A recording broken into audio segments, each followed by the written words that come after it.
Hello guys, welcome to new video. നിങ്ങൾക്ക് എല്ലാവർക്കും അറിയാവുന്ന പോലെ ബാങ്ക് നിഫ്റ്റിയും ലോഡ് സൈസ് ചേഞ്ച് ആകാൻ പോവുകയാണ്. അതിനോടനുബന്ധിച്ച് ഇന്ന് നിഫ്റ്റിയിലെ ലോഡ് സൈസ് ചേഞ്ച് ആയിട്ടുണ്ട്. നിഫ്റ്റി 25-75 വന്നിട്ടുണ്ട് ഒരു ലോട്ട്. ബാങ്ക് നിഫ്റ്റി ജനുവരി തൊട്ടിട്ട് ബാങ്ക് നിഫ്റ്റി മാറാൻ പോവാണ്. 15-30 ആകാൻ പോവാണ്. അപ്പം ഇനി എല്ലാവരും ട്രേഡിംഗ് ഒക്കെ നന്നായിട്ട് പഠിച്ചിട്ട് ചെയ്യുക. നിങ്ങൾക്ക് കിട്ടാവുന്ന സോഴ്സസ് വെച്ച് നിങ്ങൾ ട്രേഡിംഗ് പഠിക്കുക, എന്നിട്ട് ചെയ്യുക.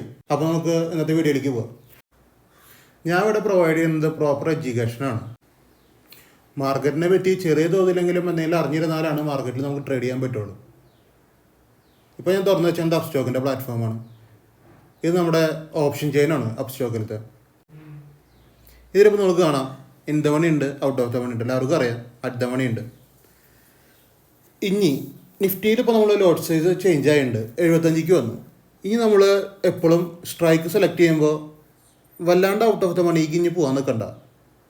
എന്താണെന്ന് വെച്ച് കഴിഞ്ഞാൽ നമ്മളിനി കൊടുക്കാൻ പോകുന്ന എസ് എൽ എന്ന് പറഞ്ഞാൽ 10 പോയിന്റ്. ഞാൻ ഇപ്പോൾ എൻ്റെ ഗ്രൂപ്പിൽ ഞാൻ എസ് എൽ കൊടുക്കുന്നത് ആ 10 പോയിന്റ് എന്ന് പറഞ്ഞു കഴിഞ്ഞാൽ അതേ 10 പോയിന്റ് തന്നെയാണ് 1:1 ആയിട്ട് നമ്മൾ എടുക്കുന്നത്. ഫസ്റ്റ് ടാർഗറ്റായിട്ട് എടുക്കുന്നത് അങ്ങനെയാണ്. അതായത് മിനിമം ഒരു ക്യാപിറ്റൽ നമ്മൾ റിട്ടേൺ പിടിക്കും. അങ്ങനത്തെ ലെവലിലുള്ള ട്രേഡിംഗ് ആണ്. പിന്നെയാണ് നമ്മൾ 50 പോയിന്റിലേക്ക് ഇരിക്കണുള്ളൂ. അപ്പോൾ നമുക്ക് 1:1 എല്ലാ ട്രേഡും കിട്ടണമെങ്കിൽ നിങ്ങൾ എപ്പോൾ നോക്കിയാലും ഒരു അറ്റ് ദ മണിയിൽ തന്നെ ട്രേഡ് ചെയ്യാൻ ശ്രമിക്കുക. അറ്റ് ദ മണി അല്ലെങ്കിൽ ജസ്റ്റ് അറ്റ് ദ മണിയാണ് മുകളിൽ കൊടുക്കുന്ന ഇൻ ദ മണി. മാക്സിമം എല്ലാവരും ശ്രദ്ധിക്കുക, ടൈൽ ട്രേഡ് ചെയ്യുക. ഇപ്പോൾ നിങ്ങൾക്ക് കാണാം 75 ആയിട്ട് നിഫ്റ്റിയുടെ ലോട്ട് സൈസ് ഇപ്പോൾ 196 രൂപയുടെ അറ്റ് ദ മണിയാണ് ഇത് കാണുന്നത്. നിങ്ങൾ അറ്റ് ദ മണി മേടിക്കാൻ വേണ്ടി വരുന്നത് 14,688 രൂപയാണ്.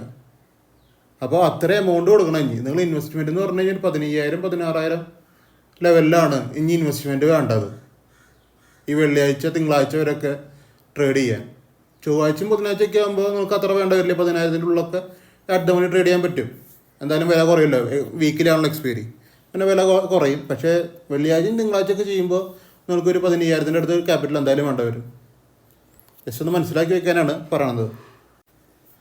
ഇനി ബാങ്ക് നിഫ്റ്റി പോകാം. ബാങ്ക് നിഫ്റ്റി ചേഞ്ച് ആയിട്ടില്ല. നമുക്ക് കാണാം ഇപ്പോഴും 15 തന്നെയാണ് നടക്കുന്നത് ലോട്ട് സൈസ്. അപ്പോൾ എന്ന് വെച്ച് കഴിഞ്ഞാൽ അത് ജനുവരി തൊട്ടിട്ട് ചേഞ്ച് ആകും, 30 വരും. അപ്പോൾ നിങ്ങൾ കാണുന്ന ഈ എമൗണ്ട് ഉണ്ടല്ലോ 1,090, ഇതൊരു ചെറിയൊരു പ്രൈസ്. അറ്റ് ദ മണിയുടെ പ്രൈസാണ് ഈ 1,090.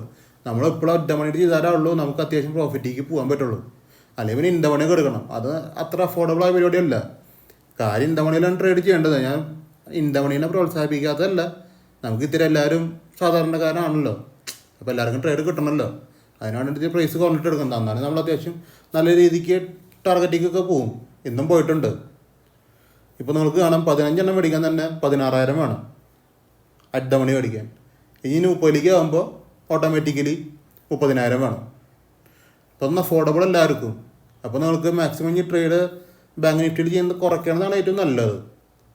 സ്റ്റോപ്പ് ലോസ് പോകുന്നതെന്ന് വെച്ച് കഴിഞ്ഞാൽ ഒരു 600-900 രൂപയുടെ സ്റ്റോപ്പ് ലോസ് പോകും. കിട്ടുകയാണെങ്കിൽ 3,000 രൂപ വരെ കിട്ടും. 2,000-3,000 വരെ പ്രോഫിറ്റ് കിട്ടും. പോവുകയാണെങ്കിൽ 900 രൂപ അല്ലെങ്കിൽ 600 രൂപ എന്തായാലും പോകും. നിഫ്റ്റിയിലാകുമ്പോൾ എന്ന് വെച്ച് കഴിഞ്ഞാൽ പോവുകയാണെങ്കിൽ 750 പോണത്.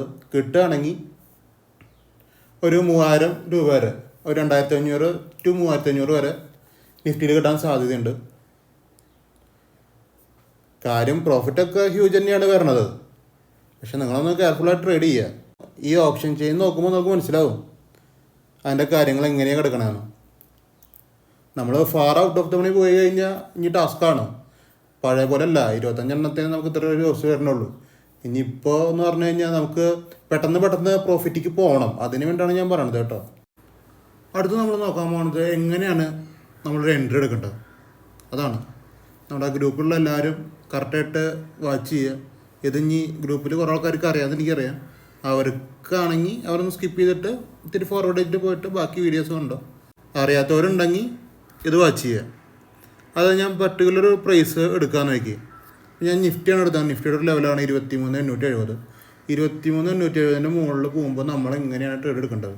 23,870 ഞാനിപ്പോൾ നമുക്ക് കാണാം ടെലിഗ്രാമിൽ ഒരു 8:30-9 മണിക്കോ തരുന്ന ഏതെങ്കിലും ലെവലായിരിക്കും എന്ന് വിചാരിക്കുക. അപ്പോൾ ആ ലെവലിലേക്ക് എത്തുമ്പോൾ നമ്മൾ എങ്ങനെയാണ് ട്രേഡ് എടുക്കേണ്ടതെന്നാണ് കാര്യം കാണിച്ചു തരുന്നത്. ഇതൊരു പ്രൈസാണെന്ന് വിചാരിക്കുക. നിഫ്റ്റിയുടെ 23,870 എന്ന് പറഞ്ഞൊരു പ്രൈസാണെന്ന് വിചാരിക്കുക. 100 രൂപ 200 രൂപ വാട്ട് എവർ ഇറ്റ് ഈസ്, അത് നിങ്ങളുടെ മൈൻഡിലാണ് നിങ്ങൾ വിചാരിക്കുക. അവിടേക്ക് ഒരു ഗ്രീൻ ക്യാൻഡിൽ ലോസ് ചെയ്തു. ഗ്രീൻ ക്യാൻഡിൽ ലോസ് ചെയ്യുമെന്ന് പറഞ്ഞു കഴിഞ്ഞാൽ ബയ്യേഴ്സാണ് ക്ലോസ് ചെയ്യണത്. അത് ഫസ്റ്റ് മനസ്സിലാക്കുക. ക്ലോസിംഗ് എന്ന് പറഞ്ഞു കഴിഞ്ഞാൽ ബോഡി ക്ലോസ് ആണ് ഉദ്ദേശിക്കുന്നത്. ഈ ബോഡീനെയാണ് ഞാൻ ക്ലോസിംഗ് എന്ന് പറയുന്നത്, ഈ ഗ്രീൻ ക്യാൻഡലിൻ്റെ ഈ ബോഡീനെ. അത് മുകളിൽ ക്ലോസ് ചെയ്ത് കഴിഞ്ഞാൽ ഗ്രീൻ ക്യാൻഡിൽ ക്ലോസിംഗ് ആണ്. അതിനുശേഷം നമുക്ക് റെഡ് ക്യാൻഡിൽ ക്ലോസിങ് റിജക്ഷൻ, അതായത് ഈ പർട്ടിക്കുലർ 23,870 എന്ന് പറഞ്ഞ ലെവലിൽ നിന്ന് ഒരു സെല്ലേഴ്സ് റിജക്ഷൻ എന്ന് പറഞ്ഞാൽ റെഡ് ക്യാൻഡിൽ ക്ലോസിംഗ് ആണ്. ബോഡി ക്ലോസ് ആണ് ഉദ്ദേശിക്കുന്നത്. എല്ലായിടത്തും നമ്മൾ ബോഡി ക്ലോസ് ആണ് വയ്ക്കണുള്ളൂ. അപ്പോൾ ബോഡി ക്ലോസ് വന്നതിന് ശേഷം സെല്ലേഴ്സ് റിജക്ഷൻ വന്നു കഴിഞ്ഞ് കഴിഞ്ഞാൽ നമുക്ക് ട്രേഡ് ആക്ടിവേറ്റ് ആയി. അപ്പോൾ ഇതിൻ്റെ ഓപ്പർച്യൂണിറ്റി എങ്ങനെ വരുന്നത്, നമ്മൾ ഇത്ര നേരം ഇവിടെ നിന്ന് നോക്കിയിരിക്കുകയാണ് ഈ ലെവലിലേക്ക് എത്തണം നോക്കിയിട്ട്. ഇവിടെ നിന്ന് ലെവലിലേക്ക് വന്നിട്ടില്ല. നമുക്ക് ലെവലിലേക്ക് എത്തുമ്പോൾ ഗ്രീൻ ക്യാൻഡിൽ ക്ലോസ് ചെയ്ത് ബോഡി ക്ലോസ് വയ്ക്കുന്നതോട് കൂടിയിട്ട് നമുക്ക് ഓപ്പർച്യൂണിറ്റി വന്നു എന്നുള്ളതാണ് ഫസ്റ്റത്തെ റോള്. ഗ്രീൻ ക്യാൻഡിൽ ക്ലോസ് ചെയ്ത് കഴിഞ്ഞാൽ ബോഡി ക്ലോസ് ചെയ്ത് കഴിഞ്ഞാൽ ഫസ്റ്റ് നമുക്ക് ഓപ്പർച്യൂണിറ്റി വന്നു. ഓപ്പർച്യൂണിറ്റി ആയിട്ടുള്ളൂ, എൻട്രി ആയിട്ടില്ല. എൻട്രി ആവണമെങ്കിൽ ഈ റെഡ് ക്യാൻഡിൽ വരണം. അതിപ്പോൾ ഇവിടെ ഒരു ഗ്രീൻ ക്യാൻഡിൽ, ഇപ്പുറത്തൊരു ഗ്രീൻ ക്യാൻഡിൽ ഉണ്ട്. 2 ഗ്രീൻ ക്യാൻഡിൽ കഴിഞ്ഞിട്ടാണ് റെഡ് ക്യാൻഡിൽ വന്നേക്കുന്നത്. അപ്പോൾ ആ റെഡ് ക്യാൻഡിൽ വരാണ് നമുക്ക് എൻട്രി ഇല്ല. പർട്ടിക്കുലർ ഒരു പ്രൈസ് വന്നു കഴിഞ്ഞാൽ അതിലൊരു റെഡ് ക്യാൻഡിൽ വരണം, എന്നാലാണ് നമുക്ക് എൻട്രി എടുക്കാൻ പറ്റുള്ളൂ. Red candle closing body close ആണ് വരേണ്ടത്. ഇപ്പോൾ നമുക്ക് കാണാം ബോഡി ക്ലോസ് മുകളിലാവുന്നതാണത്. ഇതാണ് ബോഡി ക്ലോസ്. ഗ്രീൻ ക്യാൻഡിൻ്റെ ബോഡി ക്ലോസ് മുകളിലും റെഡ് ക്യാൻഡിൻ്റെ ബോഡി ക്ലോസ് അടിയിലുമാണ് വരിക കേട്ടോ. അതറിയാത്തവരുണ്ടാകും കുറേ ആൾക്കാർ, അതുകൊണ്ടാണ് പറഞ്ഞത്. അപ്പോൾ ബോഡി ക്ലോസ് നോക്കുക. അപ്പോൾ നമുക്ക് എൻട്രി ആക്ടിവേറ്റ് ആയി. റെഡ് ക്യാൻഡിൽ വരുന്നതോടുകൂടി നമുക്ക് എൻട്രി ആക്ടിവേറ്റ് ആയി. പിന്നെ നെക്സ്റ്റ് സ്റ്റെപ്പാണ് ഇത് മേടിക്കുക എന്ന് പറഞ്ഞത്. സ്ട്രൈക്കിനെ ബൈ ചെയ്യുക, എൻട്രി എക്സിക്യൂട്ട് ചെയ്യുക. മനസ്സിലായി? അത് ഒന്നെങ്കിൽ ലിമിറ്റ് ഓർഡറിൽ മേടിക്കാം, അല്ലെങ്കിൽ ഈ റേഞ്ചിൻ്റെ അടിയിൽ ഈ കേഴ്സിൽ പോണ ഭാഗം നിങ്ങൾ നോക്കുക. ഈ റേഞ്ചുകളിലൊക്കെയും നിങ്ങൾക്ക് മേടിക്കാം. ഇൻ കേസ് വേണമെങ്കിൽ അടിയിലേക്കും മേടിക്കാം. ഇതെന്ന് വെച്ച് കഴിഞ്ഞാൽ നമുക്ക് 10 പോയിൻറ്റ് സ്റ്റോപ്പ് ലോസ് ഉണ്ടല്ലോ. ആ 10 പോയിൻറ്റ് സ്റ്റോപ്പ് ലോസിന് വേണ്ടിയാണ് ഞാൻ പറയുന്നത്. ഒരിക്കലും ഈ റെഡ് ക്യാൻഡിൽ ക്ലോസ് ചെയ്തില്ലേ ഈ സാധനത്തിൻ്റെ മുകളിൽ നിന്ന് പോയി മേടിക്കരുത്. അതായത് കേഴ്സർ നോക്കുക, ഈ മുകളിലത്തെ ഈ ഭാഗങ്ങളിൽ നിന്നും എൻട്രി എടുക്കേണ്ട കാര്യമില്ല. എന്താണെന്ന് വെച്ചാൽ നമുക്ക് സ്റ്റോപ്പ് ലോസ് കൂടും. അതാണ് ഉദ്ദേശിക്കുന്നത് കേട്ടോ. ഇതറിയാത്തവർക്കാണ്, പുതിയ ആൾക്കാരുണ്ട് ടെലിഗ്രാമിൽ, അവർക്ക് ഇതൊന്നും അറിയില്ല. അപ്പോൾ അവർക്ക് വേണ്ടിയിട്ടാണ് ഞാനിത് പറയണത്. അപ്പോൾ അങ്ങനെ എടുക്കുക. ഇപ്പോൾ ഇവിടുത്തെ സിനാരിയോ നോക്കിയാൽ നമുക്ക് മനസ്സിലാവും. ഇപ്പോൾ ഞാൻ ഇപ്പോൾ പറഞ്ഞ കാര്യം ഒന്ന് റിവൈൻഡ് ചെയ്ത് നിങ്ങളുടെ മൈൻഡിൽ വയ്ക്കുക. ബയേഴ്സ് ക്ലോസ് ചെയ്ത് സെല്ലേഴ്സ് അവിടെ റിജക്റ്റ് ചെയ്ത്, സെല്ലേഴ്സ് വന്നാൽ റെഡ് ക്യാൻഡിൽ, ഏത് റെഡ് ക്യാൻഡിൽ വന്നവിടെ സെല്ലേഴ്സാണ്. അപ്പോൾ നമുക്ക് ട്രേഡ് ആക്ടിവേറ്റ് ആയി. അപ്പോൾ നമുക്ക് ഇവിടെ നിന്ന് മേടിക്കാം, അല്ലെങ്കിൽ ഇതിൻ്റെ അടിയിൽ നിന്ന് എവിടെ നിന്ന് വേണമെങ്കിലും മേടിക്കാം. മേടിക്കുമ്പോൾ ഇവിടെ നിന്ന് എവിടെ നിന്നെങ്കിലൊക്കെ മേടിക്കുക. ഒന്ന് ലിമിറ്റ് ഓർഡറിൽ മേടിക്കുക, അല്ലെങ്കിൽ ഇവിടെ നിന്ന് തന്നെ ഡയറക്റ്റ് മേടിക്കാം. മനസ്സിലായി? നമുക്ക് ഇവിടെ ഉണ്ടാകും പോയിൻറ്റ് 10 പോയിൻ്റാണ്. ഈ 10 പോയിൻ്റ് മേടിക്കുക. നമുക്കൊരു 50 പോയിൻ്റ് ടാർഗറ്റ് ഉണ്ട്. ആ ടാർഗറ്റിലേക്ക് വെയിറ്റ് ചെയ്യുക. ഇതാണ് ബേസിക് എൻട്രി വരുന്നത്. ടാർഗറ്റ് 50 പോയിൻ്റാണ് നിഫ്റ്റിക്ക്, ബാങ്കിന് 100 പോയിൻ്റാണ്. നിങ്ങൾ ടാർഗറ്റ് ഇവിടെ വെയിറ്റ് ചെയ്യുക. ഈ സിനാരിയോ വന്നാലാണ് നമുക്ക് ട്രേഡ് ആക്ടിവേറ്റ് ആവുള്ളൂ. ഇനി അടുത്ത കാര്യം എന്ന് പറഞ്ഞു കഴിഞ്ഞാൽ, ഇപ്പോൾ ഈ റെഡ് ക്യാൻഡിൽ സെല്ലേഴ്സ് ക്യാൻഡിൽ കുറച്ച് മുകളിൽ വന്നു. അതായത് ഇവിടെയൊക്കെ വന്നു വിചാരിക്കുക. ഈ ഭാഗങ്ങളിലെ സെല്ലേഴ്സ് ക്യാൻഡിൽ വന്നു. അതായത് ഡയറക്റ്റ് ബയേഴ്സ് കയറ്റി റെഡ് ക്യാൻഡിൽ ഇത്തിരി മുകളിൽ വന്നു. അതായത് നമ്മുടെ ബൈയിങ് പ്രൈസ് നിന്ന് ഒരു 10-20 പോയിൻ്റ് അല്ലെങ്കിൽ 30 പോയിൻ്റ് അപ്പുറത്ത് വന്നു. മുകളിൽ വന്നു കഴിഞ്ഞാൽ നമുക്ക് ഒന്നെങ്കിൽ അവിടെ നിന്ന് 10 പോയിൻ്റ് ഇട്ടിട്ട് നിങ്ങൾക്ക് റിസ്ക് എടുത്ത് എൻട്രി എടുക്കാം. ക്ലിയർ ആയിട്ട് കേൾക്കുക. ഒന്നെങ്കിൽ റിസ്ക് എടുത്ത് എൻട്രി എടുത്ത് നിങ്ങൾക്ക് പിന്നെ ഹോൾഡ് ചെയ്യാം, അല്ലെങ്കിൽ അത്യാവശ്യം ഡിമാൻഡ് പ്രൈസിക്ക് അടിയിലേക്ക് വരട്ടെ എന്ന് നോക്കിയിട്ട് വേണമെങ്കിൽ ഇരിക്കാം. ഈ 2 സിനാരിയോ അവിടെ നടക്കും. ഇവിടെ നിന്ന് മേടിക്കുന്ന ആൾക്കാർ ചിന്തിക്കേണ്ട കാര്യം എന്ന് വെച്ച് കഴിഞ്ഞാൽ, നമുക്ക് ഈ അടിയിൽ നിന്ന് ലിമിറ്റിൽ നിന്ന് കിട്ടുന്ന പ്രോഫിറ്റാണ്, നമ്മൾ ഈ പ്രോഫിറ്റിൽ ഇറങ്ങേണ്ടടുത്താണ് നമ്മളിവിടെ SL കൊടുത്തിട്ടിരിക്കണത്. അതാണ് ഫസ്റ്റ് മനസ്സിലാക്കേണ്ടത്. നമ്മൾ 23,870 മേടിച്ചു, അവിടെ നിന്നാണ് എൻട്രി കിട്ടേണ്ടത്. അതിൻ്റെ പകരം നമുക്ക് എൻട്രി എവിടെ നിന്ന് കിട്ടിയത്? ഇത്തിരി മുകളിൽ നിന്നാണ് കിട്ടിയത്, 23,900 നിന്ന് കിട്ടി. അങ്ങനെയാണെന്ന് വെച്ച് കഴിഞ്ഞാൽ നമുക്ക് കിട്ടേണ്ട പ്രോഫിറ്റിലാണ് നമ്മൾ SL കൊടുത്തിരിക്കുന്നത്. അപ്പോൾ അതാണ് അവിടുത്തെ ടാസ്ക്. ഫസ്റ്റ് മനസ്സിലാക്കുക. അതാണ് അവിടുത്തെ പ്രശ്നം. അപ്പോൾ ഇത്തിരി ഡിമാൻഡ് പ്രൈസിക്ക് വരാൻ വേണ്ടി നമുക്ക് വെയിറ്റ് ചെയ്യാം, ഒരു പ്രശ്നമില്ല. അങ്ങനെയും ചിന്തിക്കാം. അല്ലെങ്കിൽ ഇവിടെ നിന്ന് ഇത്തിരി അഗ്രസീവ് എൻട്രീസ് ആയിട്ട് നിങ്ങൾക്ക് എടുക്കാം. ഈ 2 പോസിബിൾ എൻട്രീസാണ്. ചിലപ്പോൾ ട്രെൻഡിങ് മാർക്കറ്റിൽ ഈ സാധനം ചിലപ്പോൾ ഇങ്ങോട്ട് വരില്ല, ഈ ലിമിറ്റിക്കൊന്നും വരില്ല, അല്ലെങ്കിൽ ഇത്തിരി ഡിമാൻഡ് പ്രൈസിക്കൊന്നും വരില്ല, നേരെ അങ്ങനെ കയറി പോവുള്ളൂ. അങ്ങനത്തെ മാർക്കറ്റുകളും ഉണ്ട്. ഇനിയിപ്പോൾ നമുക്ക് ടാർഗറ്റും സ്റ്റോപ്പ് ലോസും എൻട്രി പോയിൻറ്റും എൻട്രി എങ്ങനെ ചെയ്യേണ്ടതെന്നും എങ്ങനെയാണ് വെയിറ്റ് ചെയ്യേണ്ടതെന്നൊക്കെ ഞാൻ പറഞ്ഞു. ഇനി നിങ്ങൾക്ക് പാർഷ്യലി ഈ ടാർഗറ്റിനെ ബുക്ക് ചെയ്യാം. നിഫ്റ്റിയിൽ ഇപ്പോൾ കൊടുക്കേണ്ടത് 10 പോയിൻ്റാണ് നമ്മൾ സ്റ്റോപ്പ് ലോസ് കൊടുക്കുന്നത്. അപ്പോൾ നമുക്ക് 10 പോയിൻ്റ് മുകളിലേക്ക് വരുമ്പോൾ നമുക്ക് ബുക്ക് ചെയ്ത് തുടങ്ങാം. ഞാൻ പറയുകയാണ്, ക്യാപിറ്റലിൽ പോകാണ്ടിരിക്കാനുള്ള ഒരു ടെക്നിക്കാണ്. 10 പോയിൻ്റ് മുകളിലേക്ക് വരുമ്പോൾ നമ്മൾ ബുക്ക് ചെയ്ത് തുടങ്ങുക. ഇനിയിപ്പോൾ അത്രയും മൈൻഡ് സെറ്റ് ഉള്ളവരൊക്കെ ആണെങ്കിൽ വെയിറ്റ് ചെയ്യുക. 10-30 പോയിൻ്റ് അല്ലെങ്കിൽ ഒരു 10-40 പോയിൻ്റൊക്കെ ആകുമ്പോൾ നിങ്ങൾക്ക് ഇറങ്ങാം. അതൊക്കെ നിങ്ങളുടെ കയ്യിലിരിക്കുന്ന കാര്യങ്ങളാണ്. നമ്മുടെ entry exit target stop loss ഒക്കെയും ഞാൻ അവിടെ പറഞ്ഞിട്ടുണ്ട്. എല്ലാതും ക്ലിയർ ആയിട്ട് മനസ്സിലായെന്ന് വിചാരിക്കണം. ഇനി ആർക്കെങ്കിലും ഡൗട്ടൊക്കെ ഉണ്ടെങ്കിൽ നിങ്ങൾ ടെലിഗ്രാമിൽ എൻ്റെ അടുത്ത് ചോദിക്കുക, എന്നിട്ട് ട്രേഡ് ചെയ്യുക. നമുക്ക് ഇന്നത്തെ ട്രേഡിക്കൊക്കെ പോവാം. ഇന്ന് ഞാൻ കൊടുത്തിട്ടുണ്ടായിരുന്നു 51 200 പി, 51 300 സി, 23 800 സി, 21 750 പി. ഇത്രയും സ്ട്രൈക്ക് കൊടുത്തിട്ടുണ്ടായിരുന്നു. നമുക്കിന്ന് ഇത്രയും സ്ട്രൈക്കുകൾ തന്നെ ആക്ടിവേറ്റ് ആയിട്ടുള്ളൂ. ഇതൊക്കെ കൊടുത്തേക്കണത് 8:30 ടൈമിലാണ് കൊടുത്തേക്കണത് രാവിലെ. ഞാൻ എല്ലാവരോടും പണ്ട് എല്ലാവരും ട്രേഡിംഗ് വ്യൂ ആപ്പിൽ ഈ പ്രൈസ് സ്ട്രൈക്കിൽ ലൈൻ വരച്ച് വെക്കുക. നമുക്ക് കണ്ടീഷൻ ആക്ടിവേറ്റ് ആകുമ്പോൾ ട്രേഡ് എടുത്തോ. ഡിമാൻഡ് പ്രൈസ് എപ്പോഴും ഒരു പ്രയോറിറ്റി കൊടുക്കുക. ഡിമാൻഡ് പ്രൈസ് എന്ന് പറഞ്ഞു കഴിഞ്ഞാൽ ആ സെല്ലേഴ്സിൻ്റെ ബോഡി ക്ലോസ് വന്നിട്ട് നമ്മുടെ ലിമിറ്റ് ഓർഡറിൽ നിൽക്കുന്ന പ്രൈസിൻ്റെ ഇടയിലുള്ള ദൂരത്തിനാണ് ഡിമാൻഡ് പ്രൈസ് എന്ന് ഉദ്ദേശിക്കുന്നത്. നിങ്ങൾ സെല്ലേഴ്സ് റിജക്റ്റ് ചെയ്യണ ക്യാൻഡിൻ്റെ ബോഡി ക്ലോസിൻ്റെ മുകളിൽ നിന്ന് എടുക്കാൻ നിൽക്കരുത്. ദൈവത്തെ ഓർത്ത് നമുക്ക് കൂടുതൽ SLR പോവുള്ളൂ. അതാണ് പ്രശ്നം. 10 പോയിന്റ് തന്നെയാണ് ഇടുന്നത്, പക്ഷേ അത് ഇത്തിരി കൂടുതലായി നമുക്ക് തോന്നും, പെട്ടെന്ന് അടിക്കും അത്. അതാണ് പ്രശ്നം. അപ്പോൾ ഇത്രയും കാര്യങ്ങളാണ് കൊടുത്തത്. നമുക്ക് കാണാം അത് 8:30 കൊടുത്തതാണ്. പിന്നെ അധികം കാര്യങ്ങളൊന്നും ഞാൻ പറഞ്ഞിട്ടില്ല അതിൻ്റെ ഉള്ളിൽ. പിന്നെ ഒരു പി ഇട്ടുണ്ട്, അത് ആക്ടിവേറ്റ് ആയിട്ടില്ല. ഞാൻ പിന്നെ പറയണില്ല കാര്യം. നമുക്ക് ടാർഗറ്റ് വന്ന ട്രേഡുകളുണ്ട്, അല്ലാതെ ഉണ്ട്. നമുക്ക് സ്റ്റാർട്ടിലേക്ക് പോകാം. നമുക്ക് ട്രേഡൊക്കെ ആക്ടിവേറ്റ് ആയിരിക്കുന്നത് സിയിലേക്കാണ്. നിങ്ങൾക്ക് കാണാം ടെലിഗ്രാമിലുള്ളവരൊന്ന് ശ്രദ്ധിക്കുക. നിങ്ങളുടെ പ്രൈസുകളൊക്കെ നിങ്ങൾ നോക്കി വയ്ക്കുക. ഞാൻ ഈ പറഞ്ഞ കാര്യങ്ങൾ കറക്റ്റായിട്ട് വർക്ക് ആവുന്നുണ്ടോ എന്ന് നിങ്ങളുടെ ട്രേഡിംഗ് വ്യൂവിലൊന്ന് നോക്കുക. മനസ്സിലായില്ലേ? ഞാൻ 8:30 തന്ന ട്രേഡുകളാണ്. ഞാൻ പിന്നെയും പറയാണ്, നിങ്ങൾക്ക് ഇനിയും ഈ വീഡിയോ കാണുമ്പോൾ ഒന്ന് റിവൈൻഡ് ചെയ്തിട്ട് ടെലിഗ്രാമിൽ പോയിട്ടൊന്ന് വരച്ച് നോക്കിയിട്ട് ഞാൻ പറഞ്ഞ കാര്യങ്ങൾ വർക്ക് ആവുന്നുണ്ടോ എന്നൊക്കെ ഒന്ന് നോക്കാം ഈസി ആയിട്ട്. അപ്പോൾ നിങ്ങൾ നോക്കുക, 27-ാം തീയതിയാണ് ഞാൻ കൊടുത്ത ലെവൽ 195 85-ൻ്റെ മുകളിൽ മുമ്പ് മേടിക്കാനാണ് ഒന്നാമത് കൊടുത്ത റേഞ്ച്. ആ റേഞ്ചിൽ നിങ്ങൾ നോക്കുക. സ്റ്റാർട്ട് ചെയ്ത ക്യാൻഡിൽ ഇതാണ് ഒന്നാമത്തെ മിനിറ്റ് ക്യാൻഡിൽ, 9:15-ൻ്റെ ക്യാൻഡിലാണിത്. ഈ ക്യാൻഡിൽ ക്ലോസ് ചെയ്ത ശേഷം നമുക്ക് സെല്ലേഴ്സിനെ കിട്ടണം. ഈ ക്യാൻഡിൽ ക്ലോസ് ചെയ്തെന്ന് വെച്ചാൽ നമുക്ക് ട്രേഡിങ്ങൊന്നും പോകാൻ പറ്റില്ല. ചാടി കയറിയിട്ടുള്ള ട്രേഡിങ് ഓപ്പർച്യൂണിറ്റികളൊന്നുമില്ല. ഞാൻ ഓൾറെഡി പറഞ്ഞതാണ്, ചാടി കയറിയിട്ട് ഒരു ട്രേഡും ഇല്ല. നമുക്ക് സെല്ലേഴ്സ് ക്യാൻഡിൽ കണ്ടാലുള്ള ട്രേഡ്. അപ്പോൾ നമ്മുടെ ലെവലിൻ്റെ മുകളിൽ ഇത് ക്ലോസ് ചെയ്ത സ്ഥിതിക്ക് നമുക്ക് അവിടെ ഓപ്പർച്യൂണിറ്റി വന്നു. അപ്പോൾ നമ്മൾ പിന്നെ സെല്ലേഴ്സിനെ വെയിറ്റ് ചെയ്യണം. സെല്ലേഴ്സ് എവിടെയാണ്? രണ്ടാമത്തെ ക്യാൻഡിൽ ഇതാണ്. ഈ ക്യാൻഡിൽ സെല്ലേഴ്സ് ക്യാൻഡിലല്ല, പച്ച തന്നെയാണ്. മൂന്നാമത്തെ ക്യാൻഡിലാണ് നമുക്ക് സെല്ലേഴ്സ് ക്യാൻഡിൽ വന്നതാണ്. നമുക്ക് കാണാം കറക്റ്റായിട്ടൊരു സെല്ലേഴ്സ് ക്യാൻഡിലാണ്. നിങ്ങൾക്ക് അവിടെ എൻട്രി എടുക്കാം. ഇത് എവിടെ നിന്നാണ് മേടിക്കാൻ പറഞ്ഞത്? 195 നിന്നാണ്. 195 നിന്ന് മേടിക്കാൻ പറഞ്ഞ സ്ട്രൈക്ക് 213-ലാണ് ആക്ടിവേറ്റ് ആയിക്കണത്. അപ്പോൾ ദൂരം എന്ന് പറഞ്ഞു കഴിഞ്ഞാൽ ഒരു 17 പോയിൻറ്റിൻ്റെ ദൂരമുണ്ട്. അപ്പോൾ നിങ്ങൾക്ക് വേണമെങ്കിൽ ഇത്തിരി ലിമിറ്റ് ഓർഡറിലേക്ക് ഇരിക്കാം, അല്ലെങ്കിൽ ഇത് ഇത്തിരി അടിയിലേക്ക് കിട്ടുമ്പോൾ നിങ്ങൾക്ക് എൻട്രി എടുക്കാം.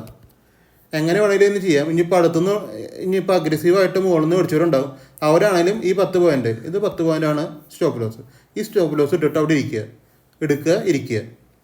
അങ്ങനെയാണെങ്കിൽ കൂടിയും ഈ ട്രേഡ് 1:1 ആക്ടിവേറ്റ് ആയിക്കുന്നത്. അതായത് സ്റ്റോപ്പ് ലോസ് അടിക്കാനാണ് പറയണത്. 11 പോയിൻറ്റോളം ഇതിൽ കിട്ടിയിട്ടുണ്ട്. അപ്പോൾ നിങ്ങൾക്ക് ബിഗിനേഴ്സൊക്കെ ആണെങ്കിൽ അവിടെ ഇറങ്ങാം. മനസ്സിലായില്ലേ? അല്ലെങ്കിൽ പിന്നെ വെയിറ്റ് ചെയ്യുക. പിന്നെ ഞാൻ പറഞ്ഞു ഒരു ലിമിറ്റ് ഓർഡറിക്ക് വന്നപ്പോൾ മേടിക്കണ്ടെന്നാണ് ഞാൻ പറഞ്ഞത്. ഇതിപ്പോൾ ലിമിറ്റ് ഓർഡറിക്ക് വന്നു 195 85-ക്ക് വന്നപ്പോൾ ലിമിറ്റ് ഓർഡറാണ്. അത് ഞാൻ മേടിക്കണ്ടെന്ന് പറഞ്ഞു. അത് ഞാൻ കാണിച്ചു തരാം. ഞാൻ പറഞ്ഞു Nifty still not in SL. അത് പറഞ്ഞ് നമുക്ക് ബാങ്ക് നിഫ്റ്റി അവിടെ ഒരു വേറെ ട്രേഡ് ആക്ടിവേറ്റ് ആയിട്ടുണ്ട്. അതിലേക്ക് ഞാൻ വരാം. Nifty close all, don't take any limit order entry Nifty. ഈ ലിമിറ്റ് ഓർഡർ എൻട്രി എടുക്കേണ്ടതെന്നാണ് ഞാൻ പറഞ്ഞത്. അതിന് കാരണമുണ്ട്. നമുക്ക് വേറെ സ്ട്രൈക്ക് ബാങ്ക് നിഫ്റ്റിയുടെ CEO നോക്കി നോക്കാം. നമുക്ക് കാണാം ബാങ്ക് നിഫ്റ്റി ഞാൻ പറഞ്ഞു 1165-ൻ്റെ മുകളിൽ പോയി കഴിഞ്ഞാൽ സെല്ലേഴ്സ് ക്യാനിൽ ഉണ്ടാ മേടിക്കാമെന്നാണ് പറഞ്ഞത്. നിങ്ങൾക്ക് കാണാം സെല്ലേഴ്സ് ക്യാനിൽ ഇനി ഞാൻ പറഞ്ഞതിൻ്റെ ആവശ്യമില്ല, എല്ലാവർക്കും മനസ്സിലാവും. സെല്ലേഴ്സ് ക്യാനിൽ വന്നു, ബോഡി ഗ്ലോവ്സ് കിട്ടിയ ശേഷം ലിമിറ്റ് ഓർഡറിൽ കിട്ടാം, അല്ലെങ്കിൽ അവിടെ തന്നെ എടുക്കാം. എവിടെ നിന്ന് ആൾക്കാർക്കാണെങ്കിലും 30 പോയിൻറ്റ് പോയിട്ടുണ്ട്. എന്നിട്ട് ഇത് എന്താ ചെയ്തത്? ബാങ്ക് നിഫ്റ്റി പെട്ടെന്ന് തന്നെ അടിയിലേക്ക് പോന്നു. പക്ഷെ നിഫ്റ്റി എന്താ ചെയ്യണം? അവിടെ നിഫ്റ്റി കുറേ നേരം കഴിഞ്ഞിട്ടാണ് ഈ ലിമിറ്റ് ഓർഡറിലേക്ക് വന്നേക്കണത്. വ്യത്യാസം അതാണ്. കുറേ നേരം കഴിഞ്ഞിട്ടാണ് ലിമിറ്റ് ഓർഡറിലേക്ക് വന്നേക്കണത്. ബാങ്ക് നിഫ്റ്റിയുടെ ചെയ്തേക്കുന്നത് പെട്ടെന്ന് തന്നെ ലിമിറ്റ് ഓർഡറിലേക്ക് വന്നു. അപ്പോൾ ഞാൻ പറഞ്ഞു ലിമിറ്റ് ഓർഡർ എടുത്തോ. മനസ്സിലായില്ലേ? ബാങ്ക് നിഫ്റ്റിക്ക് ഞാൻ പറഞ്ഞായിരുന്നു അവിടെ limit order traders are SL keep trading. Limit ഓർഡറിൽ വന്നു കഴിഞ്ഞാൽ ട്രേഡ് എടുക്കാം. SL കീപ്പ് ട്രേഡിംഗ് ആണ്. Bank Nifty still limit orders trading ഒക്കെ റണ്ണിങ് തന്നെയാണെന്ന് പറഞ്ഞതാണ് ഞാൻ. അപ്പോൾ ലിമിറ്റ് ഓർഡർ ഇവിടെ എടുക്കാമെന്ന് ഞാൻ പറഞ്ഞു ലിമിറ്റ് ഓർഡർ. പക്ഷെ നിഫ്റ്റിയിൽ ഞാൻ ഇവിടെ എടുക്കണ്ടെന്ന് പറഞ്ഞു. കാരണം എന്താണെന്ന് വെച്ച് കഴിഞ്ഞാൽ ബാങ്ക് നിഫ്റ്റി ഇവിടെ വീക്കായി തുടങ്ങി. എൻ്റെ ഒരു കൺസെപ്റ്റിൽ ഇപ്പോൾ നമുക്ക് കാണാം ലിമിറ്റ് ഓർഡറിൻ്റെ അടിയിലേക്ക് അത്യാവശ്യം ലിമിറ്റ് ഓർഡർ തട്ടിയിട്ട് കുറച്ച് മുകളിലേക്ക് പോയി, അവിടെയും പ്രോഫിറ്റ് വന്നിട്ടുണ്ട് 30 പോയിന്റ് തന്നെ. ലിമിറ്റ് ഓർഡർ എടുത്തവർക്ക് 30 പോയിന്റ് അവിടെ കിട്ടി. എന്നിട്ട് അത് ഇത്തിരി വീക്ക്നെസ് കാണിച്ചു തുടങ്ങി ബാങ്ക്, കാര്യമായിട്ടൊരു വീക്ക്നെസ്സിലേക്ക് വന്നു തുടങ്ങി. അപ്പോൾ ഞാൻ പറഞ്ഞു നിഫ്റ്റിയിൽ എടുക്കാൻ നിൽക്കണ്ട, അത് ഇപ്പം എന്തായാലും 75 എത്തിയില്ല, വെറുതെ ഒരു 10 പോയിന്റ് പോകണ പരിപാടിക്ക് പോവും കാര്യങ്ങൾ. അതുകൊണ്ടാണ് ഈ ലിമിറ്റ് ഓർഡർ എടുക്കണമെന്ന് പറഞ്ഞത്. പക്ഷേ എന്ന് വെച്ച് കഴിഞ്ഞാൽ നല്ല രീതിക്ക് അത് മുകളിലേക്ക് പോയിട്ടുണ്ട്. നമ്മുടെ ഇതേ സ്ട്രൈക്ക് തന്നെയാണ്, ഇതേ പ്രൈസ് തന്നെയാണ് നമുക്ക് 80 പോയിന്റ് വന്നേക്കണത്. പക്ഷേ എന്ന് വെച്ച് കഴിഞ്ഞാൽ ബാക്കി നിങ്ങൾക്ക് ലോസ് വരണ്ടെന്ന് വെച്ചിട്ടാണ് ഞാൻ എടുക്കണ്ടെന്ന് പറയണത് കേട്ടോ, വേറെ ഒന്നുമില്ല. അല്ലെങ്കിൽ ഇത് റിസ്ക് എടുത്ത് എടുത്തോന്ന് തന്നെ ഞാൻ പറയുള്ളൂ, ലിമിറ്റ് ഓർഡർ എടുത്തോന്ന് തന്നെ പറയുള്ളൂ. ബാങ്ക് നിഫ്റ്റിയിൽ ഞാൻ അങ്ങനെ പറഞ്ഞത്, ലിമിറ്റ് ഓർഡർ എടുത്തോ കുഴപ്പമില്ല എന്ന് പറഞ്ഞത്. പക്ഷേ ഈ ട്രേഡ് നമുക്ക് 100 പോയിന്റ് ടാർഗറ്റ് കിട്ടിയിട്ടുണ്ട്, നല്ല ട്രേഡ് ഉണ്ടായിരുന്നു. പക്ഷെ നമുക്ക് ആ ഒരു കോൺഫിഡൻസ് എനിക്ക് ഇവിടെ ഉണ്ടായിരുന്നില്ല, നിങ്ങളോട് പറയാം. നിഫ്റ്റിയിൽ 10 രൂപയാണെങ്കിൽ 750 പോവില്ലോ. ഇനിയിപ്പോൾ കുറേ ലോട്ട് എടുക്കുന്നവരാണെങ്കിൽ അത്രയും പൈസ പോവും. അതാണ് എടുക്കണമെന്ന് പറഞ്ഞത് ഞാൻ.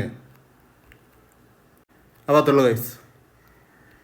പിന്നെ ഇതേ സ്ട്രൈക്ക് ഇപ്പോൾ 23,800 CE ഇപ്പോൾ ഇവിടെ ഒരു 10 പോയിന്റ് നമ്മൾ പിടിച്ചിട്ടുണ്ട്. ഇനി ഇതേ സ്ട്രൈക്കിൽ 238.40 ഒരു എൻട്രി ഞാൻ പിന്നെ പറഞ്ഞായിരുന്നു, അത് ഞാൻ പിന്നെ ഇട്ടുണ്ട്. ടെലിഗ്രാം നോക്കിയാൽ കാണാം,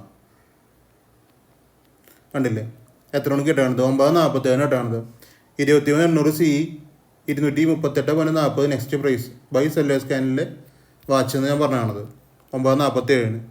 നമുക്ക് ട്രേഡ് ആക്ടിവേറ്റ് ആയത് 9:53 അപ്പോൾ ഒരു 5 മിനിറ്റ് മുമ്പിൽ നിങ്ങൾക്കത് കിട്ടിയിട്ടുണ്ട്. നിങ്ങൾക്ക് ഈസിയായിട്ട് വാച്ച് ചെയ്ത് ഇങ്ങനെ ഇരിക്കാം. എപ്പോഴാണ് സെല്ലേഴ്സ് സ്കാനിൽ വരണത് അപ്പോൾ നമുക്ക് മേടിക്കാം. എല്ലായിടത്തും സെയിം കണ്ടീഷനാണ്. ഈ പ്രൈസിലേക്ക് വരുമ്പോൾ നമ്മൾ സെല്ലേഴ്സ് സ്കാനിൽ റിജക്ഷൻ നോക്കണം. ബയേഴ്സ് എന്ത് തലകുത്തി പറഞ്ഞിട്ടും കാര്യമില്ല, സെല്ലേഴ്സ് അവിടെ എന്ത് ചെയ്യണമെന്ന് നമുക്ക് അറിയണം, എന്നാലേ ട്രേഡിലേക്ക് പോകാൻ പറ്റുള്ളൂ. ഈ ട്രേഡ് നമുക്കൊരു 28 പോയിൻറ്റിൻ്റെ അച്ചീവ്മെൻറ്റ് ഇവിടെ ഉണ്ടാക്കി തന്നിട്ടുണ്ട്. ഈസി ആയിട്ട് ഇവിടെ നിന്ന് എടുക്കാൻ പറ്റും. 28 പോയിൻ്റ് ഇവിടെ കിട്ടിയിട്ടുണ്ട്. ഇത് കറക്റ്റ് നിങ്ങൾക്ക് നോക്കിയറിയാം. കറക്റ്റ് 10 പോയിൻറ്റ് SL ഇടാൻ പറ്റുന്ന രീതിയിലാണ് സെല്ലേഴ്സ് ക്ലോസ് ചെയ്തേക്കുന്നത്. അപ്പോൾ അത് അഫോർഡബിൾ SL ആണ്, കറക്റ്റായിട്ട് മനസ്സിലാക്കുക. അത് അഫോർഡബിൾ SL ആണ്, എല്ലാവർക്കും എടുക്കാം. അത് 28 പോയിൻറ്റ് ക്രിയേറ്റ് ചെയ്തിട്ടുണ്ട്, അവിടെ അച്ചീവ് ചെയ്തിട്ടുണ്ട്. എന്ന് വെച്ചാൽ 1500 2200 രൂപയുടെ അടുത്ത് ഒറ്റ ട്രേഡിൽ ഒരു ലോട്ട് എടുത്തവർക്കാണ് അവിടെ പ്രോഫിറ്റ് വന്നിട്ടുണ്ട്. ക്യാഷായിട്ട് ഞാൻ പറഞ്ഞതല്ല, ഇപ്പോൾ ലോട്ട് കൂടിയ സ്ഥിതിക്ക് പെയ്ഡ് ഉള്ളവരുണ്ടാവുമല്ലോ ട്രേഡ് എടുക്കുക, അതുകൊണ്ടാണ്. അവിടെ 2200 രൂപയുടെ അടുത്ത് എല്ലാവർക്കും പ്രോഫിറ്റ് അവിടെ ജനറേറ്റ് ചെയ്യാൻ പറ്റിയിട്ടുണ്ട്. പെട്ടെന്ന് തന്നെ കിട്ടിയിട്ടുമുണ്ട്, അത് വേറെ കാര്യം. ഇനി ബാങ്കിലേക്ക് വരാം. ബാങ്കിൽ 51,300 CE നമുക്ക് ട്രേഡ് ആക്ടിവേറ്റ് ആയത്, ഞാൻ നേരത്തെ പറഞ്ഞതാണ്. ഇവിടെ നമുക്കൊരു 30 പോയിന്റ് കിട്ടി. പിന്നെ അത് ഇത്തിരി ഡൗൺ വന്നു. നമുക്ക് ഈസി ആയിട്ട് 30 പോയിന്റ് ഇടാൻ പറ്റുന്ന SL തന്നെ ഉള്ളൂ. പക്ഷേ എന്ന് വെച്ചാൽ നമുക്കൊരു 30 പോയിന്റ് കണ്ട ശേഷം ഇത്തിരി ഡൗണിലേക്ക് വരികയായിരുന്നു. അപ്പോൾ പിന്നെ ലിമിറ്റ് ഓർഡർ ഉള്ളവരുണ്ടാവും. ഇനിയിപ്പോൾ അവിടെ ട്രേഡ് എടുത്ത് എക്സിറ്റ് ചെയ്തിട്ടുണ്ടെങ്കിൽ അവർക്ക് പിന്നെ ഇവിടെ കയറാമെന്നാണ്, ലിമിറ്റ് ഓർഡർ ട്രേഡേഴ്സിന് കയറാമെന്നാണ് ഞാൻ ഉദ്ദേശിക്കുന്നത്. അപ്പോൾ എല്ലാവർക്കും കയറാം, പിന്നെയും കയറാം അവിടെ ട്രേഡിന് ലിമിറ്റ് ഓർഡറിൽ. അപ്പോൾ ബാങ്കിന് അങ്ങനെ ഞാൻ പറഞ്ഞത്, അത് 100 പോയിന്റിക്ക് ടാർഗറ്റിക്ക് പോയിട്ടുണ്ട്. ഇതൊക്കെയും സംഭവിക്കുന്നത് നമ്മൾ കൊടുത്ത ആ സെയിം പ്രൈസിലാണ്, 1165 ഈ കണ്ട കാര്യങ്ങളൊക്കെ സംഭവിക്കുന്നത്. വേറൊരു പ്രൈസ് ഞാൻ ബാങ്ക് നിഫ്റ്റിയിൽ നിന്ന് കൊടുത്തിട്ടില്ല. അത്യാവശ്യം പോയിന്റ് അതിൽ ജനറേറ്റ് ആയിട്ടുണ്ട്, പിന്നെ വർത്താനില്ല അവിടെ നിന്ന്. പിന്നെ നിങ്ങൾക്ക് കാണാം അത്യാവശ്യം നമുക്ക് ടാർഗറ്റ് വന്നതിന് ശേഷം തന്നെയാണ് ബാങ്ക് വീക്കായിരിക്കണത്. രാവിലെ കിട്ടുന്ന ട്രേഡുകളാണ്, അത്യാവശ്യം നല്ല ട്രേഡുകളൊക്കെ കിട്ടും. അപ്പോൾ ഇത്ര ട്രേഡൊന്നും വന്നിട്ടുള്ളൂ. നമുക്ക് 3 ട്രേഡിൽ പോകേണ്ട SL ഒറ്റ ട്രേഡിൽ പോകണത്, അത്ര എനിക്ക് പറയാനുള്ളൂ. 3 ട്രേഡിലാണ് SL പോകേണ്ടത്. 250 രൂപ വെച്ചിട്ട് പോകേണ്ട SL നമുക്ക് ഒറ്റ ട്രേഡിൽ 750 പോകണത്. അപ്പോൾ നിങ്ങൾ കറക്റ്റ് പ്രോഫിറ്റ് ബുക്ക് ചെയ്ത് ഇറങ്ങാൻ ശ്രമിക്കുക. ജസ്റ്റ് പറയാൻ തോന്നി. അപ്പോൾ ഇത്രയൊക്കെ ഉണ്ടായിരുന്നുള്ളൂ ഇന്നത്തെ ട്രേഡ് ഗൈസ്. താല്പര്യമുള്ളവർക്കൊക്കെയും ടെലിഗ്രാമിൽ ജോയിൻ ചെയ്യാം. എൻ്റെ ഫ്രീ ഗ്രൂപ്പാണ്. നിങ്ങൾക്ക് എപ്പോൾ ട്രസ്റ്റ് വരുന്നു അപ്പോൾ നമ്മൾ ട്രേഡ് എടുത്താൽ മതി, ഒരു പ്രശ്നമില്ല. ഞാൻ ആരും നിർബന്ധിക്കണില്ല എൻ്റെ ഉള്ളിൽ ട്രേഡ് എടുക്കുന്ന പറഞ്ഞ് നിർബന്ധിക്കണമെന്നില്ല. നിങ്ങൾക്ക് എപ്പോൾ ട്രസ്റ്റബിൾ ആണെന്ന് തോന്നുന്നു അപ്പോൾ നിങ്ങൾ ട്രേഡ് എടുക്കുക. അതുവരെ നിങ്ങൾ വെറുതെ മാർക്കറ്റ് നോക്കിയിരുന്നോ, ഞാൻ ടാർഗറ്റ് അടിക്കണ്ടോ, സ്റ്റോപ്പ് ലോസ് എത്ര അടിക്കുന്നുണ്ട്, ടോട്ടൽ ടാർഗറ്റിൽ നിന്ന് ഇരിക്കണ്ടോ, അതൊക്കെ നിങ്ങൾ വാച്ച് ചെയ്ത് വെക്കുക. അതൊക്കെ നിങ്ങളുടെ മെൻറ്റാലിറ്റിയാണ്. എനിക്കതൊന്ന് വന്ന് ഹോൾഡ് ചെയ്യാമെന്ന് എനിക്ക് പറ്റില്ല. എനിക്കത് എൻ്റെ കാര്യങ്ങൾ എനിക്ക് നല്ല രീതിയിൽ നടത്താൻ എനിക്ക് പറ്റുള്ളൂ. നമ്മൾ പിന്നെ ഒരു പ്രോപ്പർ എഡ്യൂക്കേഷൻ ചാനലാണിത്. കുറേ ആൾക്കാർ കുറേ പ്രതീക്ഷകളുണ്ട്, എക്സ്പെക്റ്റേഷൻസ് ഉണ്ട്. ഞാൻ അത് കാണിക്കണം ഇത് കാണിക്കണം, അങ്ങനത്തെ സംഭവങ്ങളൊന്നും കിട്ടില്ല എൻ്റെ ഉള്ളിൽ. നിങ്ങൾ മനസ്സിലാക്കുക. നിങ്ങൾക്ക് ഏറ്റവും വലിയ ഉദാഹരണമാണ് ഞാൻ മുമ്പിലേക്ക് ഇടുന്നത് ടെലിഗ്രാം. അത് ഫ്രീ ആണ്, എല്ലാവർക്കും കയറാം. ലോകത്തുള്ള എല്ലാവർക്കും കയറാൻ പറ്റും ടെലിഗ്രാമിൽ എൻ്റെ കയ്യിൽ. അപ്പോൾ എന്ന് വെച്ചാൽ നിങ്ങൾക്ക് അവിടെ നിങ്ങൾക്ക് കണ്ട് മനസ്സിലാക്കാൻ പറ്റുന്ന കാര്യം എന്ന് വെച്ച് കഴിഞ്ഞാൽ, ഞാൻ ട്രേഡ് എടുക്കുന്നത് ശരിയാണോ, ഞാൻ ട്രേഡ് എടുക്കുന്നത് തെറ്റാണോ, ഞാൻ ട്രേഡ് എടുക്കണമെന്ന് ഉദ്ദേശിക്കുന്നത് വെച്ച് കഴിഞ്ഞാൽ ഞാൻ ഇതിലിടുന്ന ട്രേഡുകൾ ഞാൻ ലൈവ് മാർക്കറ്റിലാണ് ട്രേഡ് ഇടുന്നത്. മാർക്കറ്റ് കഴിഞ്ഞിട്ടല്ല വർത്താനം പറയണത്. അതാണ് നിങ്ങൾ ഫസ്റ്റ് ഓർക്കേണ്ടത്. ഞാൻ പിന്നെ കോഴ്സ് തരുന്നുണ്ടെങ്കിൽ മുൻകൂട്ടി എല്ലാം തരുന്നുണ്ട്. ഇത് മുൻകൂട്ടി ഞാൻ തരുന്നതെന്ന് പറഞ്ഞു കഴിഞ്ഞാൽ ഇപ്പം എല്ലാവർക്കും ഒരു പ്ലാനിങ് ഉണ്ടാവില്ല. എല്ലാവരും മുൻകൂട്ടി തന്നെയാണ് ഒക്കെ ചെയ്യണത്. പക്ഷെ ഞാൻ സ്ട്രൈക്കിൽ ചെയ്യണോണ്ടാണ് ഞാൻ മുൻകൂട്ടി തരണമെന്ന് ഞാൻ അവകാശപ്പെടുന്നത്. വേറെ ഒന്നുമില്ല. അതിപ്പോൾ ഓരോരുത്തർക്ക് ചിലപ്പോൾ ഹെയ്റ്റായി തോന്നാം. പക്ഷേ ഞാൻ സ്ട്രൈക്കിൽ ചെയ്യണോണ്ടാണ് അതങ്ങനെ പറയണത്. വേറെ കേസൊന്നുമല്ല. ഞാൻ പ്രൈസിലാണ് ചെയ്യണത്. സ്പോട്ടിൽ ചെയ്യുകയാണെങ്കിൽ അതിൻ്റേതായിട്ടുള്ള പ്ലാനിങ് അവർക്കുണ്ടാവും. അപ്പോൾ കറക്റ്റ് ആ ലൈനിക്ക് വന്നു കഴിഞ്ഞാൽ അവരെടുക്കും. പക്ഷെ നമ്മൾ സ്ട്രൈക്കിൽ ചെയ്യുമ്പോൾ എനിക്ക് പ്രൈസ് ഉണ്ടല്ലോ, അതുകൊണ്ടാണ് ഞാൻ പ്രൈസ് മുൻകൂട്ടി തരണമെന്ന് പറയണത്, ഉദ്ദേശിക്കണത്. അതുകൊണ്ട് മുൻകൂട്ടി തരണേ വേറെ ഉദ്ദേശങ്ങളൊന്നുമില്ല. നിങ്ങൾക്കും പറ്റും ഈസി ആയിട്ട് മുൻകൂട്ടിയിട്ട് ഇങ്ങനെ ഇരിക്കാൻ. പ്രൈസ് കണ്ടുപിടിച്ചിരിക്കാനൊക്കെ എല്ലാവർക്കും പറ്റും. ഇപ്പോൾ സ്പോട്ടിൽ ചെയ്യണവർക്കാണെങ്കിൽ നിങ്ങൾക്ക് പെർട്ടിക്കുലർ റെസിസ്റ്റൻസ് സപ്പോർട്ടും നിങ്ങൾക്ക് കണ്ടുപിടിക്കാൻ പറ്റും. അവിടേക്ക് വരുമ്പോൾ എങ്ങനെ എടുക്കേണ്ടതെന്ന് ഞാൻ ഇതിൽ തന്നെ പറയുന്നുണ്ട്. അതായത് സ്പോട്ടിൽ മുകളിലേക്ക് പോകണ നേരത്ത്, അതായത് നിഫ്റ്റി ആണോ ബാങ്ക് ആണോ സി സൈഡിലേക്കാണ് പോകണമെന്ന് വെച്ച് കഴിഞ്ഞാൽ നിങ്ങളൊരു സെല്ലറേഷൻ കണ്ടിട്ട് മേടിക്കുക. റെസിസ്റ്റൻസിൻ്റെ മുകളിൽ എപ്പോഴും സെല്ലറേഷൻ വേണം. എന്നാലാണ് അവിടെ ഒരു കണ്ടിന്യൂസ് റണ്ണ് മുകളിലേക്ക് കിട്ടുള്ളൂ. നിഫ്റ്റിക്ക് ആണെങ്കിലും ബാങ്കിനാണെങ്കിലും മാക്സിമം അതൊക്കെ നോക്കുക. ഇനി അടിയിലേക്കാണെന്ന് വെച്ചാൽ ബയേഴ്സറിൻ്റെ റിജക്ഷൻ വേണം. അതൊരു ബേസിക് സംഭവമൊക്കെ തന്നെയാണ് ഇതൊക്കെയും. അത് നിങ്ങളൊന്ന് നോക്കിയിട്ടൊക്കെ ചെയ്യുക. സ്പോട്ടിലൊക്കെ സ്ട്രൈക്കിൽ ചെയ്യണവരാണെങ്കിൽ ഞാൻ അങ്ങനെ തരുന്നുവെന്ന് ഞാൻ പറയണമെന്ന് മാത്രമേ ഉള്ളൂ. നിങ്ങൾക്കും കണ്ടുപിടിക്കാൻ പറ്റും. താല്പര്യമുള്ളവരൊക്കെ ഉണ്ടെങ്കിൽ എൻ്റെ ടെലിഗ്രാമിൽ ജോയിൻ ചെയ്യുക. എൻ്റെ ട്രേഡൊക്കെ ഇഷ്ടമാവുകയാണെങ്കിൽ നിങ്ങൾക്ക് എൻ്റെ ഒപ്പം വന്ന് സ്റ്റഡി ചെയ്യാവുന്നതാണ്. അപ്പോൾ അത്രയുള്ളൂ ഗൈസ്. വീഡിയോ ഇഷ്ടപ്പെട്ട് കഴിഞ്ഞാൽ യൂട്യൂബ് ചാനലൊന്ന് സബ്സ്ക്രൈബ് ചെയ്യുക. ബെൽ ബട്ടൺ ഒന്ന് എനേബിൾ ചെയ്ത് വയ്ക്കുക. പിന്നെ ഇതാണ് എൻ്റെ ഇൻസ്റ്റാഗ്രാം ID. എല്ലാവരും കയറിയിട്ടൊന്ന് സപ്പോർട്ട് ചെയ്യുക. അപ്സ്റ്റോക്കിലൊക്കെ ആർക്കെങ്കിലും അക്കൗണ്ട് എടുക്കാൻ താല്പര്യമുണ്ടെങ്കിൽ ടെലിഗ്രാമിൽ കയറുക. അപ്സ്റ്റോക്കിൻ്റെ ലിങ്ക് ഞാൻ പിൻ ചെയ്തിട്ടുണ്ട്. എല്ലാവരും ലിങ്കിൽ കയറി അപ്സ്റ്റോക്കിൽ അക്കൗണ്ട് ഓപ്പൺ ചെയ്യുക. ഇനിയിപ്പോൾ എത്തേറിയും ബിറ്റ്കോയിനൊക്കെ ട്രേഡ് ചെയ്യാൻ താല്പര്യമുള്ളവരാണെങ്കിൽ ടെലിഗ്രാമിൽ കയറിയിരിക്കുക. ഫ്രീ ആയിട്ട് തന്നെയാണ് അതും പ്രൊവൈഡ് ചെയ്യുന്നത്. എല്ലാ ദിവസവും അതിൽ ട്രേഡിംഗ് ഇല്ല. പ്രത്യേക ഒരു പ്രൈസിലേക്ക് എത്തിയാലേ ഉള്ളൂ അതിൽ ട്രേഡിങ് ഞാൻ പറയുള്ളൂ. അതുവരെ അതിൽ ട്രേഡ് വരില്ല. അപ്പോൾ എല്ലാ ദിവസവും ഇല്ല എന്നാണ് അതിൻ്റെ അർത്ഥം. എന്നാൽ നമുക്ക് കിട്ടും നല്ല അടിപൊളി ട്രേഡുകൾ. അങ്ങനെയുള്ളവർക്കും കയറാം. അപ്പോൾ നമുക്കിനി തിങ്കളാഴ്ച കാണാം. അപ്പോൾ ഓക്കെ, ബൈ.